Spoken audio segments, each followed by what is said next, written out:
جنون ایت دا مردک ترای نویگیم سی بوت ماستر سلوا ایت درو جنون ایت دا مردک ترای مردک برینده یا او شخر و خیت یک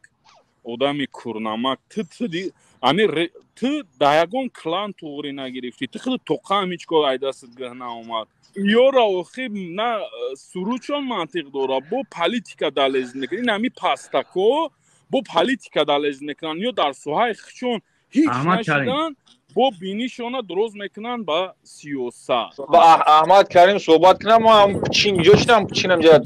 چیکه حساب گاز من اون پچینا درآمدم راست من هم خودم پچین گازنه بودم ما просто مردم دا گفتنی بودم که شما فکر نکنین که همه رپرو رنگ همی دغوزه این نویک این شخیر شما خطونه که جو رپر میگیرین شما خطون وابشه و مردم کار نیست مردم همه را میفهمه مردم پس مسیجوی همه رپر را میگیره بگیم رپرو چی میگن کدومش چی میگه چی نمیگه کدومش قطعی مردم حقیقتا میدونیم کدومش پروست ردی خیپای تمای غریبی را زترگی باد میکنه وش هم میشنوسیم خیلی نبروین خطون اگرینی نگیرین و شما رپر نیستین شما خوکی خنکین برادر عزیز نویک تو امو جنون ایت دا مردک ترای نویگیم سی بوت ماستر سلوا ایت درو جنون ایت دا مردک ترای مردک برینده یا او شخر و خیت یک آدمی کورنمک امی تو دایگون کلان توری نگرفتی تو خیلی توقع هیچ که ایداست گهنه اومد تو کورنمکی کردی برادروی خیت کورنمکی کردی ای شاخیران هم پچینی چی که شما شیرک نیست یا پچین یا ما با یا پچینایی که سروگو نشید زشتگی نه اندرگراوند آخی یا در برابر همه چی نیویورک برادر احمد کریم ده اگر هم یا جامعه فساد ساختگیان در تاجیکستان برای طرفدار رحمانوف میکنن جامعه فساد ساختگیان دستگیریشون میکنن شما یا برای اقل رید میخونه یا برای خودتون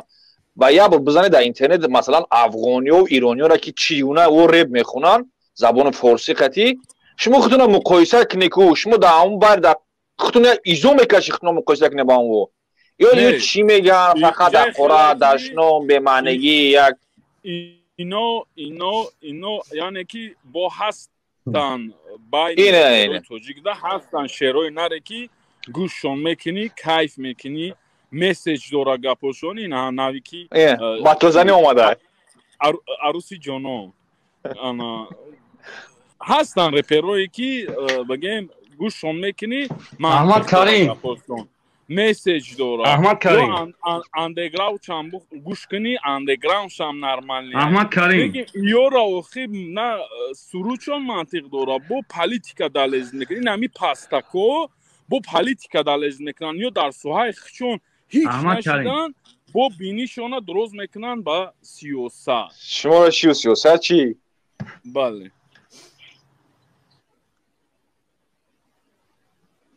بگو بطل ازو کدگی بفرما احمد کریم آخه همین اینترنت رو درست کنین دیوانه همون کده این آخه همین نارسید احمد این ایشه بیانو برای ادرو رپتجه زنگ بزا اوجا اینترنت چیزو راه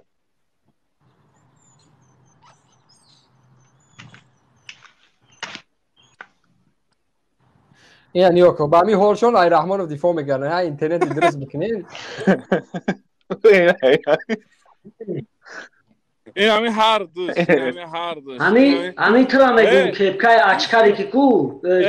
چی بگم خیلی اومد تحقیر نکنم اینا تو مرا پول ایستوری هم میدونی سه من تو را نمیشنوسم تو مرا تحقیر کردن اینا تو مرا میشنوخته من ریپیر بودم تو مرا میشنوخته تو کجا ریپیره که من تو را حیاتون در ناو یکم باید نیستم یه منوت خب که ریپیر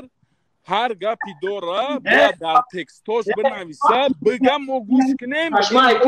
چیزو نشید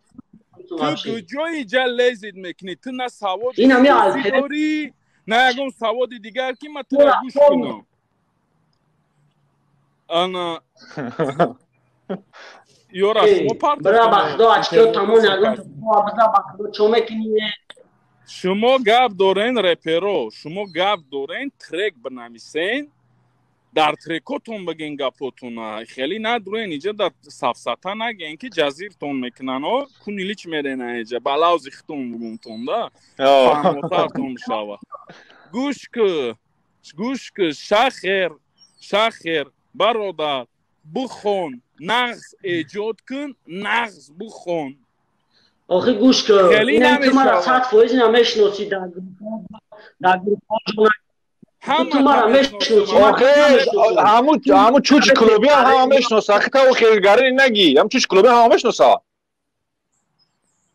من هم میشناسه گفته که چه اگه مشکلی چی که بگی من هم شما میشناسه هم اجا میشناسه هم چوچ هم میشناسن قدم قربان هم میشناسن عباس غرمی هم میشناسن بچی نمی صغیره خودش در یگون کلان توغره گرفتگی نیست همه جو سرش کرده همه جو سرش کرده آخه نلین ماستر ایروز حکمت دیگه همه را مونده نخود خیزی رپریسور معلوم کنی که خیلی برود آجا بطل بزه حیوان یا باید مدنی بطل شما دا دیگه آدم نیفتی شما نه بطل هم میکنیم خطیشون هر کس بلاوزی خودش بطل میکنه آخه اینا میگون که اینا یک خیل بلوگراش هم همه خیلن یعنی در سوهای چون هیچ انحالی هیچ نکیم همش باید لذت کنن در سیاست کیم کی را پشتیبانی کنن او تمام زمانه گذشت که اگه که از رحمانوف بترسه یا از صغیره او بترسه اگر قدر آدمو میترسیدن چه خیلی که شما میخواهین این قدر مردم میلیون روی شد نمیبرومدن گب نمیزدن تمام دیگه کولت لیش نیستی رحمانوف تای خوک اینمیه اینا یک کار دارن که وعده احمد کریم که خودشونه یا امی رپریستو اصلا خودشونه باید آدم برابر میکنن باید یا آدمی دوملا با قوم نه این امیو را میگم این بچه‌ای که هستن این امیو میگن که مثلا من ریش میمونم خودش باید مسلمان خودش باید آدم اهل سنت و جماعت برابر میکنه میگه من ریش دارم من حکومت چی نمیگه که آخه حیوان تو در پود نمیپویی تو زدگی ما 24 ساعت اگر تو اون ریش داری بچی ریش داری اما حکومت ندونه که اون ریشی تو اصلا هیچ چی نیست خیلی باشم یهودیون اون ریش دارن یا دیمه همه قدر سرش تو کدگی نیم کاریش داره اون ریش یا مسلمان آیا چیزش مو فرق میکنه او اشمو پشم یا اون مرد ریشه نخو خطاب خیلی دام برابر که من با همه خطیزم برابر نمیکنم خدمت اومدن فکر عقیده‌هاشون در کاغذ بنویسن ببرن بگن چی فکری دارن او خیلی بایدوی رحمانوف یا ترکای رحمانوف یا که حکومت رحمانوف تعریف میکردگی دفیگه بولشه ترک تخمینه را بخون یا در ترکاشون تعریف میکنن بود رومدین در ایجا اکثری مورا گرنگ دارن با تعریف دگذشتیم و شما ندارن سواد در سیاست برادر احمد من یک چیز حیرانم ده خب اگه ما قریب 5 سال 6 سال شد در این میدان در دست ما ما همین فکت و اسناد دلیل ما میکنیم قانون چیزایی را پیدا میکنیم که در مقابل حکومت باشه آخه یک صغیره کوچه را رحمان بلند کرده این همی 4 تا ریپسرای احمقه بلند کرده است میگه بروی قطعه بحث کنی با یا برومدن میگه ما لوگبای سوال شما رو جواب میدیم ما خوب گنده 5 سال شد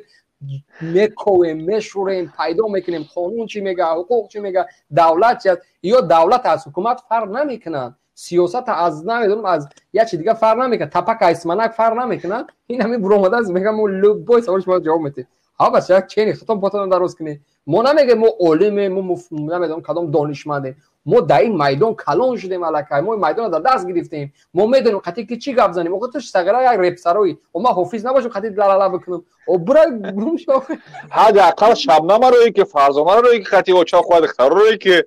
یا میدان گرم شو بخدا خیلی نگویز برادر جانو بخشش بسیار یک گپ میگم با هر ستون سلام علیکم با کلی بینندگان باور کنین جان برادرو ما اگه به تعریف خون فکر که خون میخریم شب روز دفع کنین پچین رپ ایسر شما باور کنین استودیا را مذاق میکنیم قطعی حیوانو اینجا انشاءالله که برآمد میدان سیاست که میونه بسته شب روز فکر میکنیم که که ما انقلاب چخیل در داخل وطن انقلاب تشکیل کنیم در بزرگیتون صدقه دفع کنین اجینو را باور کنین حتی خطی یا سخن کدام برای که ما اومدگی با افطار داریم هفته دیگه یا چیکار همیه که هر کس همون کاری خچک نه، یعنی که رپری کن یک چیزی خوب نشان بده. گپ هم لیلی نه گپ هم لیلی سیاست مدار کار سیاست خچه میکنه، بگیم بلوگر همینجا فرصت استفاده میبرم به همه شهر بچه و بینندگان نگم که ما انقلاب دعوت میکنیم، فکر خیال ما در وصف انقلاب انشالله قدم به قدم مقصد میانو را کمر را بندن انشالله که ماه بزرگ سلامت بگذرونیم، یک عبادت‌های خوب داشته باشیم انشالله. یک فکرهای تازه قطعی میدان داخل شده گفتی همیا که ای آلمان ای دیگه گفته پت میکنن روزه میشوه انشالله ما را در همه را در میدان سامانی میبینی. خدا خواهد ما این موقع را داریم. الله نگهبان تو باشه. شبای خوش. این برادر همین رقصا اقلا میگه که شما یک حدیث را بیاری که در قرآن گفته شده باشه. ای بسا در قرآن حدیث نیست، در قرآن آیت میشوه. شما یک حدیث را بیاری که در قرآن گفته شده باشه که در ماه رمضان کسی را غیبت کنید. اونو که در قرآن حدیث نیست، در قرآن آیت میشوه. آخه برادر سلمان تو حدیث قرآن ای رفانتی و رفهمون که غیبت خیلی چیه؟ میخی کلغاو شفهمون غیبت چیه؟ غیبت وقتی که دو آدم پنهانی ما و سلمان یک جمعه شنیم غیبونه عبدالله یک گپ میزنیم، هم که دیگر گپ میزنیم. ما یک بار دیگه میگیم رحمان هیچ که دیگه نمیترسه، روی شد در گجوی باشیم در بورش گپ میزنیم. ما را گنده نمیکنیم، ما را خطاگیوش میگیم. ما میگیم که سیستمی حکومتداری کهنه شدگی، جزیر شدگی باید ایواز شود. یا با خوبی ایوازش میکنین یا با گندگی. نماینده ما را، نماینده ما مهاجرا را میدزدین، میبرین، سوچون میکنین، خیال میکنین که ما چیزا را نمیبینیم. خودتون حکومتدارا میگن که مهاجرا اشتراک کنین در حیات سیاسی. این ما میگه ما اشتراک میکنیم. این نماینده من هست در درون تاجیکستان، یکی از نماینده مهاجرا ایزد من هست در داخل تاجیکستان. اگر اومالی رحمانوف وزیرات کلغاوسی به مغز نمیبدن، شما باید ایزد همون دیگر خیلی پیشواز میگرفتین. شما باید ایزد همون حداقل در پیشی اونو شیرین امانزاده نو تعیین شدگی وزیری کار و مهنت مهاجرت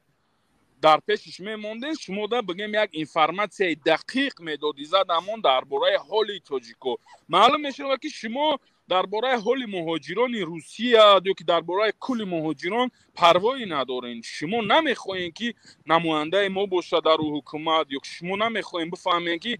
حقیقت حال ما چیه. برای همه که کرامت شریف فکردین، ایزد امون هم کردین. خب پس از این باید مهاجرا بفهمن که این حکومت قطعی ما سر یک میز شیشتنی برای بهبودی ما و شما یگان کار کردنی نیست. ایزد امون حبس کردنشون همین را نشان داد که کدام نماینده اومد نه اومد روشون سیا میکنن بیاین اوف میشین، بیاین همکاری بکنیم، بیاین در دوری وطن بکنیم. این ایزد امون سپیسیالیستی تپا تیار در سفره میگراتسیا در ساحه مهاجرت یک سپیسیالیستی تپا تیار چیکارش کردن؟ 10-12 سال کمجده دادنی انشه گویاکی و قلابه. فرزندای رحمانوف قلاب نیست، دومادای بشمارای رحمانوف قلاب نیست، ایزد امون قلابه. برای همکه برادرو فکرتونه برورین، همه چیزا را دیده دیگر خلاصه برورین. دیگه یگان تا فکر نکنین که مهاجرا راش یگان کس در تاجیکستان جدت تندوره و شما نماینده روی کنین، اشتراک میکنین در حیات سیاسی وطن. این گپ ها دروغه. یعنی که همخه روی راست برآمدن گفتن که کدام ایدامدین زندان ای جای شما. برای همکه نه قطعی یورم برادر احمد، اگر کسی که مثلا میگه که ما خاطر رحمان وقت شما دیگه وقت مذاکره شما دیگه یا که ولی کمتر بگذره سر میز مذاکره میشینه قطعی صلح میکنیم. هر کسی که قدر رحمان صلح میکنه، هر کسی هم خیلی عقیده داره که من قدر رحمان صلح میکنم، مذاکره میکنم، یعنی که عفو کردن یک ظالم این ظلم بزرگ در حق یک مظلوم است. بله. تو میشینی قطعی صلح میکنی، نفرایی که کشتن مردن چی میشه باگن؟ یا نفرایی که مردن یا برای گوسپند بدن یا مردمی که مردن حقی او را کی جواب میده؟ برای اونی که مثلا حق به حق دار برسه این نفرا کشته شدگیان раҳмону бояд ҷавоб бигад я хачи ягон каси сулҳ пул нест ира каси сулҳ мега хичам золим ахи шана диктатора не сулҳу дигаи хеле гап не ҳатто ҳамкорӣ карда наметавонанд ва ҳамун жилани ҳамкориам надорам агар ё ҳамкорӣ карданӣ мебидану ва чихел ба қавли хичон меган мо омодаем ина бигардем ватан дадем бигинем просто каромат шарифова иззат ҳамона дар ёдтон биёрем ӯ як сол пеш барномаҳои мо ҳастанд дар садои мардумам алоҳидагирам ҳамаи мо нашуд парлумон гап зада будем ва чанд фикрҳоерам карда будем ки намоянда аз муҳоҷиро лозимае дар парлумон чӣ хел мешава чӣ тур мешава ина дар парлумон не ҳаққалан дар вазорати меҳнату муҳоҷират дар кор нестанд намояндаҳои муҳоҷиро дар коранд ҳаст намояндаи муҳоҷиро дар душанбе ҳозир ҳаст чӣ корш кардаистиям қолабиву numечи мошенникиву дигараша дар сараш бор дорану зиндониш кардагиян ҳар рӯзи худо зери фишор қарор дорад яъне ҳамин ҷавоби ҳақиқии ҳукумат бар саволҳои мо ки оё мумкин аст номаяндаи мо дар ҳукумати тоҷикистон бошанд ҳамин ҷавобш не ҳамат зиндонӣ мешен ҳамат зулм мешен барои ҳамон қадр ҳар кас бояд фикрша кунад гапа бисёр бародар аҳмад дар амони худо бошен ҳама